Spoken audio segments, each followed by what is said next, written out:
রবীন্দ্রনাথ লিখছেন, আমার 24 বছর বয়সের সময় মৃত্যুর সঙ্গে যে পরিচয় হইল তাহা স্থায়ী পরিচয়।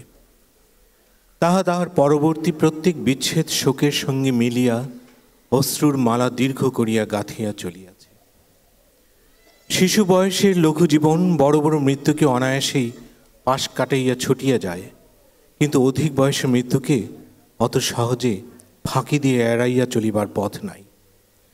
তাই সেদিনকার সমস্ত দুঃসহ আঘাত বুক পাতিয়া লইতে হইয়াছিল। এই মৃত্যু রবীন্দ্রনাথের নতুন বৌঠান কাদম্বরী দেবীর আত্মহনন, যা ঘটেছিল 19 এপ্রিল 1884 সনে। তিনি লিখছেন, জীবনের মধ্যে কোথাও যে কিছুমাত্র ফাঁক আছে তাহা তখন জানিতাম না। সমস্তই হাসি কান্নায় একেবারে নিরেট করিয়া বোনা। তাহাকে অতিক্রম করিয়া আর যে কিছুই দেখা যাইত না, তাই তাহাকে একেবারে চরম করিয়াই গ্রহণ করিয়াছিলাম। এমন সময়ে কোথা হইতে মৃত্যু আসিয়া এই অত্যন্ত প্রত্যক্ষ জীবনটার একটা প্রান্ত যখন এক মুহূর্তের মধ্যে ফাঁক করিয়া দিল, তখন মনটার মধ্যে সে কি ধাঁধাই লাগিয়া গেল।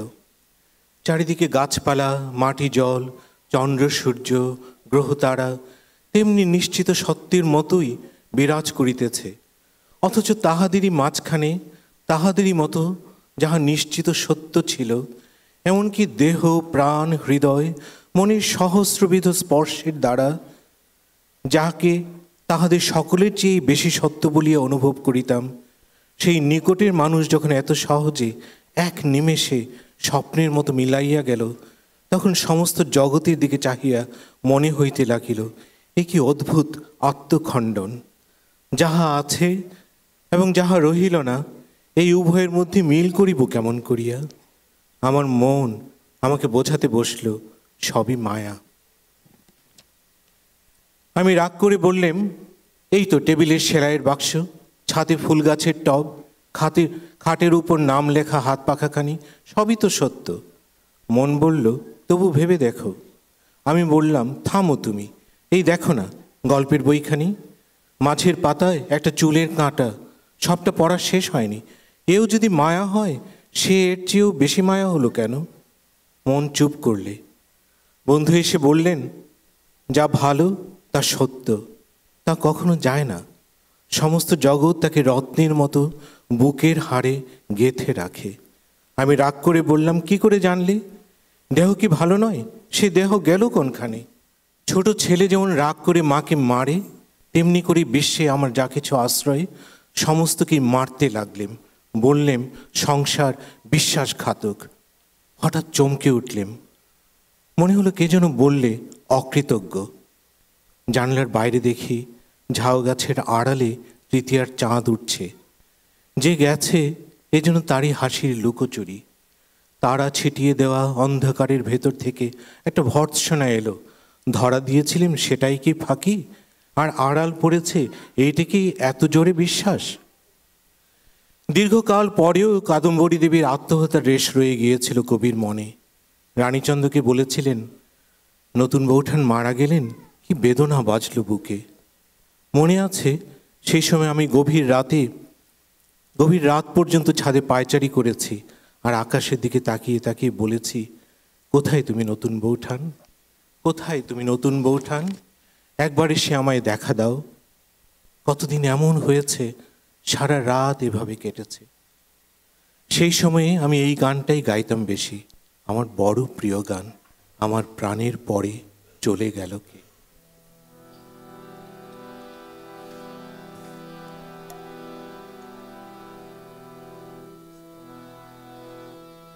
আমার প্রাণের পরে চলে গেল কে, বসন্তের বাতাস টুকুর মতো সে যে ছুঁয়ে গেল, নুয়ে গেল রে, ফুল ফুটিয়ে গেল শত শত,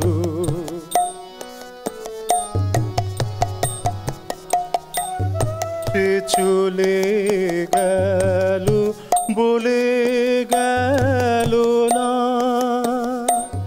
সে কোথায় গেল ফিরে এলো না। সে যেতে যেতে চেয়ে গেল কি যেন গে গেল, তাই আপন মনে বসে আছি কুসুম বনেতে। তাই আপন মনে বসে আছি কুসুম বনেতে।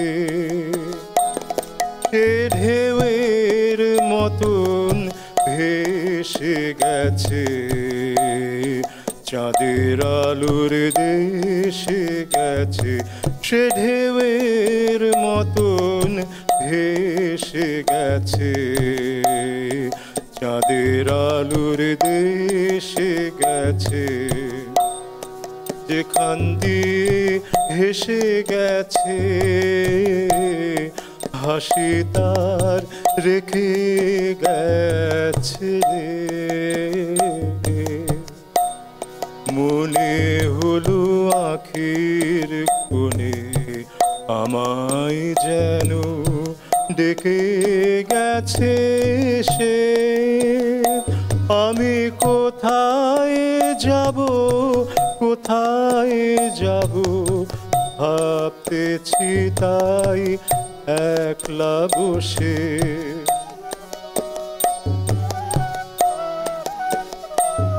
সে চাঁদের চোখে বুলিয়ে গেল ঘুমের ঘোর। সে প্রাণের কোথায় দুলিয়ে গেল ফুলের ডোর। কুসুম বনের উপর দিয়ে কি কথা সে বলে গেল। ফুলের গন্ধ পাগল হয়ে সঙ্গে তারে চলে গেল। হৃদয় আমার আকুল হলো, নয়ন আমার মুদে এলো রে। কোথা দিয়ে কোথায় গেল সে, আমার প্রাণের পরে চলে গেল কে।